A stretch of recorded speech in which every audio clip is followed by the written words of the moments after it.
자, 세종이 재위 중인 1439년 신숙주는요 23살의 나이로 조정에 출사표를 던집니다. 젊다 젊어. 신숙주가 처음으로 일하게 된 곳은요 궁중 제사에 쓸 곡식을 맡아보는 관청 전농시였습니다. 신숙주는 전농시에 속한 종 7품 벼슬 직장이라는 관직을 맡았는데요. 자, 이런 조정의 신입 신숙주에게는요 많은 이목이 지금 쏠리고 있었어요. 왜요? 무슨 이유 때문이었을까요? 똑똑한 걸로 유명한 거 아니에요? 아니면 똑똑한데 어. 약간 좀 집안도 되게 좋아서 어허. 뭐 약간 그런 거 있잖아요. 자, 그 이유를 기록을 한번 확인해 보겠습니다. 진사시험에서 신숙주는 초시와 복시에 연이어 장원을 하였고, 어떤 의미겠어요? 계속 1등. 그렇죠. 연이어예요, 연이어. 그렇죠. 자, 중앙 정계에 진출할 수 있는 최종 과거 시험 문과 이전에는 소과가 존재했죠. 자, 그리고 이 소과는요 진사시, 횡원시 이게 두 종류로 나뉩니다. 네. 그 진사시의 1, 2차 시험에서 신숙주가 연이어 1등을 차지한 거예요. 놀라운 일이 이뿐만이 아니었습니다.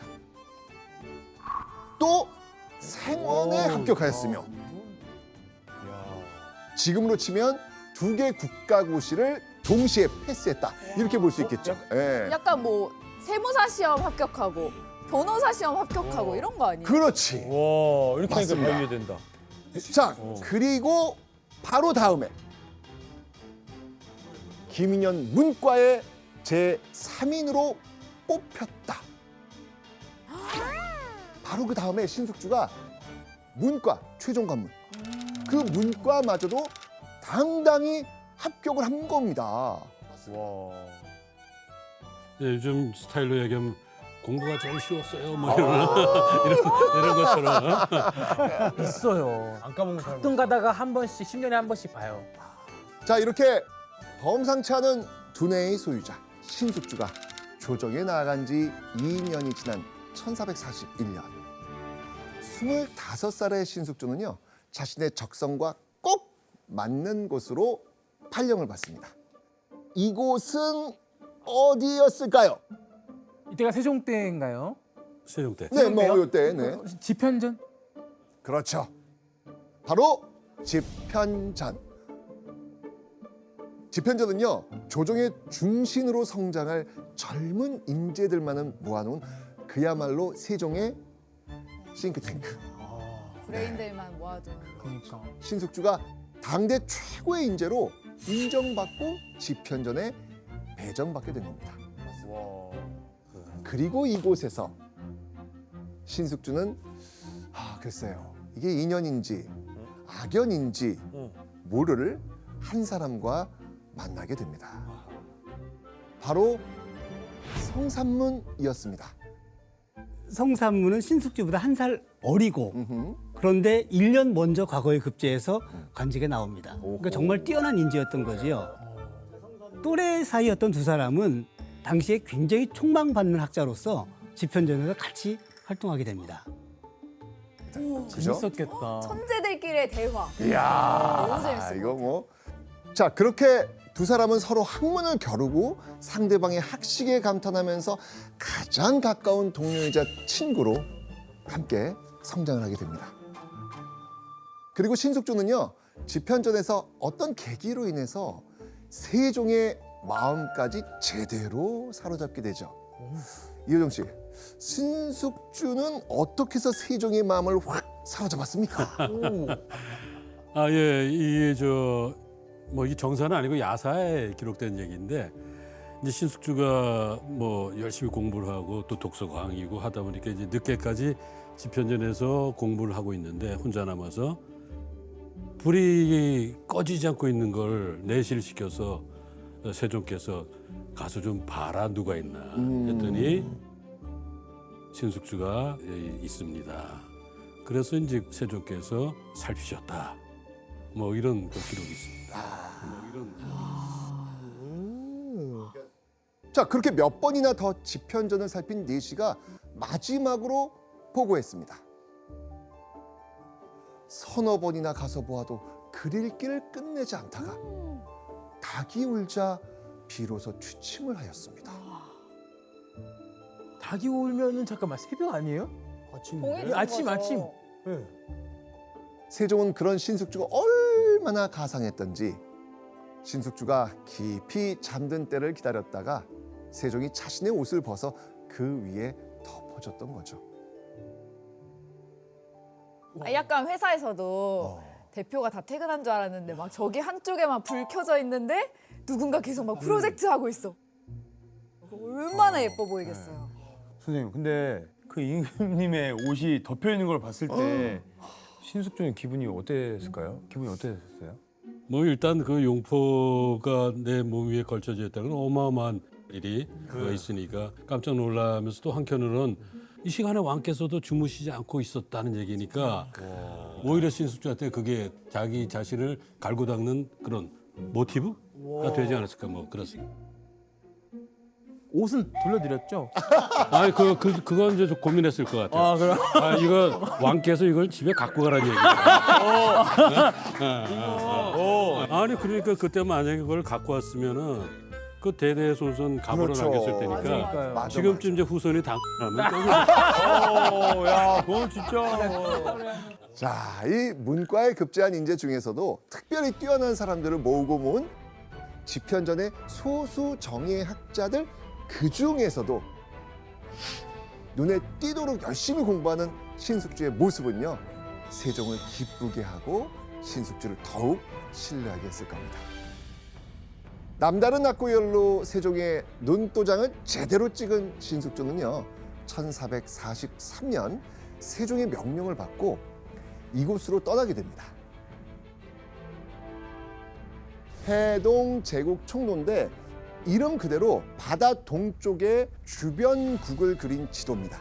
바로 일본을 의미합니다. 일본으로 보냈어요? 1419년 세종대 이 대마도를 정벌한 이후에 일본과의 왕래가 끊어졌었는데요. 신숙주가 오늘날 기록관에 해당하는 서장관으로 임명돼서 일본으로 떠나게 된 거예요. 신숙주는요 가는 곳마다 산천의 경계와 요충지를 살펴가지고 이렇게 지도를 작성합니다. 이때 기록으로 신숙주는요 조선 초기 한일 외교 관계를 알 수 있는 책 해동 제국기를 저술하게 됩니다. 해동제국기는 한일 관계의 역사적 변천 등 일본에 대한 최초로 종합적인 정보를 정리한 책이지요. 그러니까 이를테면 조선의 대일 외교 지침서이자 일본 연구의 대표적이고 유일한 사료라고 할 수 있습니다. 사신으로서의 임무는 물론이고요. 세종의 미션까지 훌륭하게 완수하고 일본에서 돌아온 이 신숙주. 근데 세종은 또 이 그런 신숙주에게 또 한 번 어디론가 떠나라고 합니다. 바로 자신의 수건 사업을 맡기기 위해서였죠. 자, 신숙주에게 맡긴 세종의 수건 사업. 대체 뭐였을 것 같아요? 한글? 오 예, 오, 맞아요. 좋습니다. 맞습니다. 자, 이 책이 혹시 뭔지 알고 계세요? 홍인정은 해례본. 맞습니다. 백성을 가르치는 바른 소리, 바로 훈민정음 해례본입니다. 한글이 어떤 원리를 바탕으로 어떤 과정을 통해 만들어졌는지 설명하는 책이에요. 그러니까 이를테면 한글 해설집. 맞아요. 그러니까 진짜 전 세계에 왜 만들어졌고 어떻게 쓸 거고 그렇죠. 이게 뭐 누구에게 도움이 될 거고 이거는 진짜 한글밖에 없어요. 그렇죠. 대단한 거예요. 진짜. 맞습니다. 맞습니다. 자, 그런데 이런 훈민정음 해례본을 만들기 위해서 세종이 신숙주를 명나라로 보내겠다고 합니다. 자, 그리고 이때 명나라로 향하는 신숙주의 곁엔 또 다른 인물도 있었습니다. 신숙주와 성산문 등을 보내어 요동에 가서 황찬에게 어음과 자훈을 질정하게 하였다. 이 당시에는 좀 약간 절친 같은 사이였을 거예요. 네, 맞습니다. 맞습니다. 두 사람은 세종의 수건 사업인 훈민정음의 완성을 위해서요. 머나먼 요동을 십수번이나 왔다 갔다 합니다. 그 훈민정음 창제 당시에 상당수의 집현전학자들이 자료 수집, 어문학 연구에 같이 참여를 합니다. 그 중에서도 세종의 신뢰가 깊고 명나라에 가서 가장 핵심적인 내용을 확인해 올 수 있는 그 인재로 생각해서 신숙주가 성산문을 보냈던 걸로 생각됩니다. 특히 이 신숙주의 언어적 능력이요 독보적이었대요. 연료실 기술에 의하면요 신숙주는요 중국어, 일본어, 몽골어, 여진어 4개 국어가 가능했던 거예요. 와, 언어 천재네. 그러니까 통역사 없이도 의사소통이 가능한 데다가 심지어 번역까지 직접 할 수 있을 정도였다고 했습니다. 이게 번역까지 되는 거는요. 네. 그냥 끝난 거예요. 끝난 거예요. 똑쟁이다, 똑쟁이. 맞습니다. 대단하다. 자, 그렇게 1446년 9월 29일 신숙주와 성산문을 비롯한 집현전 학자들의 그 노력으로 마침내 훈민정음이 반포가 되죠. 신숙주는 큰 일을 맡길 만한 사람이다. 이거 학문뿐만 아니라 국정 운영을 맡겨도 큰 일을 해낼 인물이라고 극찬을 한 겁니다. 그래서 세종은요 종종 손자인 단종을 안고 집현전을 찾아와서 이렇게 말했답니다. 나의 사후에 이 아이를 잘 보살펴주라. 세종은요 자신이 없는 조선의 미래를 신숙주를 비롯한 집현전 학자들에게 맡긴 겁니다. 그런데 하지만 세종은요 신숙주에게 미처 큰 일을 맡기지 못합니다. 왜죠? 1450년 2월 17일 아이고. 세종이 세상을 떠났기 때문입니다.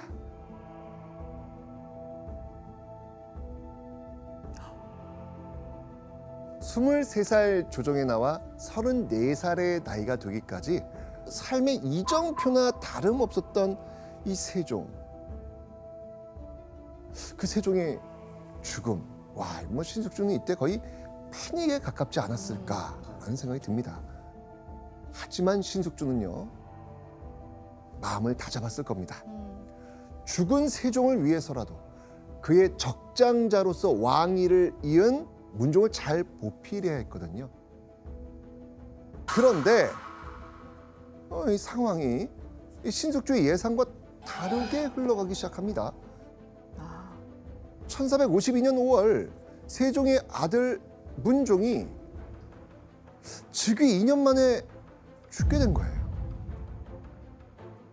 그 뒤를 이어 왕이 오른 건 12살에 불과한 세종의 손자 단종이었습니다.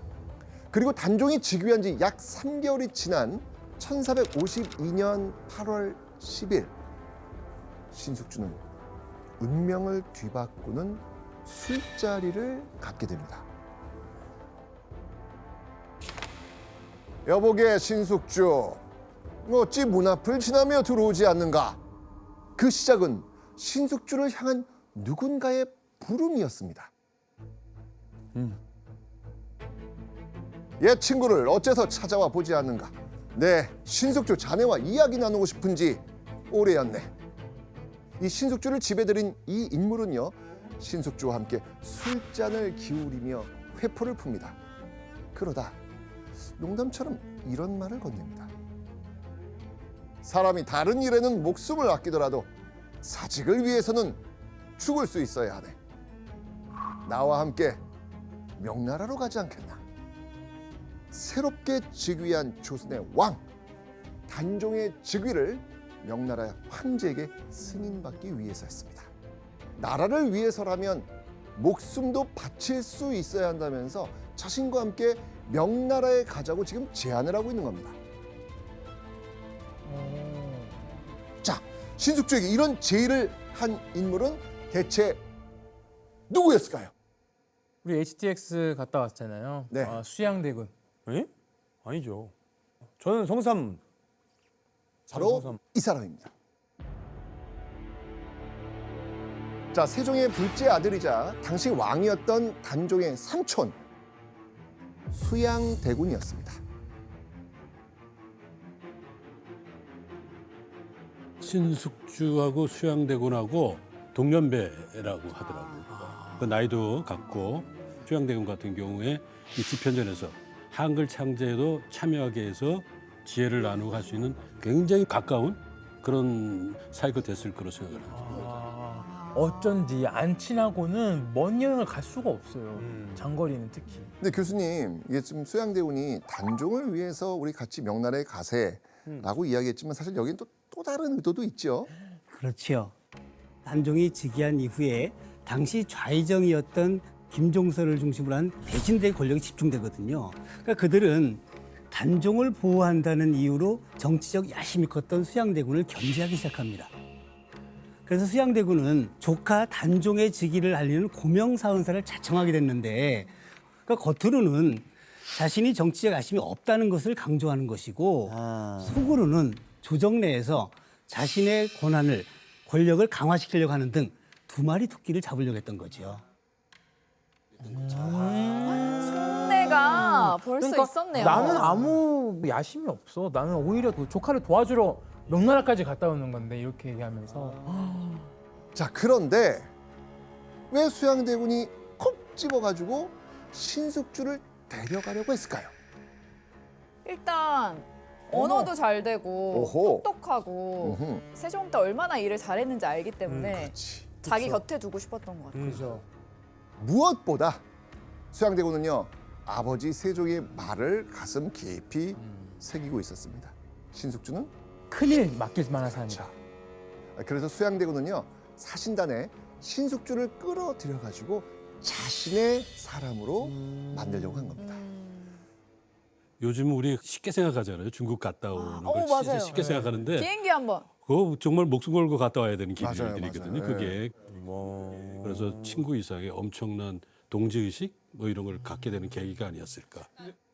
자, 그렇다면 명나라에 함께 가자라는 이 수양대군의 제안에 그때 신숙주는 뭐라고 대답했을까요? 장부가 오. 아녀자 손 안에서 죽는다면 세상 돌아가는 일을 모른다고 할 만합니다.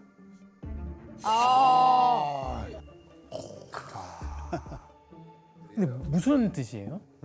즉, 장구라면 나란 일을 하다 죽는 게 마땅하다라고 하면서 신숙주는요, 수양대군의 제안을 받아들인 겁니다. 오. 장구라면 선생님, 수양대군은 약간 왕위를 노리고 있잖아요. 근데 왜 도와주는 거예요? 이 어린 왕이 있으니까 이 노신들이 국정을 만들어 좌지우지하는 걸 보고 자칫 이러다가는 국가에 큰 병고가 있을 수도 있겠다.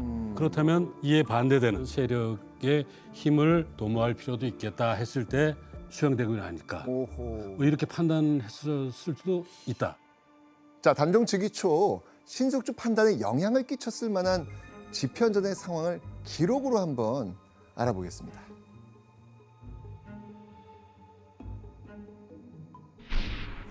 집현전 직제학 하위지가 사직하는 글을 올리기를 늙은 여우가 없어지면 내가 돌아오겠다 하였는데 이는 김종서를 가리킨 것이다. 그러니까 일부 집현전 학자들이 권력을 쥐고 이 월권을 휘두르는 대신들에게 반발하고 있는 거예요. 그런 집현전 학자들에게 대신들과 대립각을 세우던 수양대군은 어쩌면 아군처럼 느껴지지 않았을까요? 그래서 신숙주도 수양대군의 권력욕이 왕위를 노린다는 것까지 짐작하지 못한 채 수양대군의 제안을 받아들였을지도 모릅니다.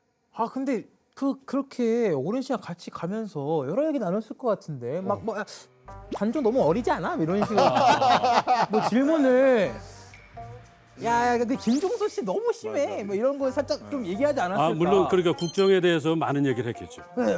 국정에 대해서. 그리고 신숙주는 진짜 똑똑한 분이잖아요. 아, 모른다. 그러니까 이게 아니야. 모른다. 알아도 조용히 했을 거다. 네, 모른다. 그래서 저는 이때부터 변절자로. 근데 아니면 단종을 지켜달라고 했으니까 순전히 처음에는 진짜 단종을 지킨다는 마음으로 가지 않았을까라는 생각이 들기도 해요. 어허. 저는 그렇게 생각해요. 네. 그 시점까지는. 그러니까 그러니까요. 가기 전까지는 그리고 개유정란 아시잖아요. 네. 개유정란은 이게 이 중국 갔다 온 다음에 한 1년 훨씬 지나서 아마 그게 벌어질 거예요. 개유정란에 실제적으로 신숙주가 아무것도 하지 않았어요. 신숙주 같은 뛰어난 참모가 아무것도 행동하지 않았다는 건 분명히 속내를 세조가 신숙주에게 털어놓지 않았을 것이다. 아, 그래요. 그래요. 이걸 먼저 들었었어야 되는데 저는 일단 아니다로 바꾸겠습니다. 아니다로. 네. 야, 좋습니다.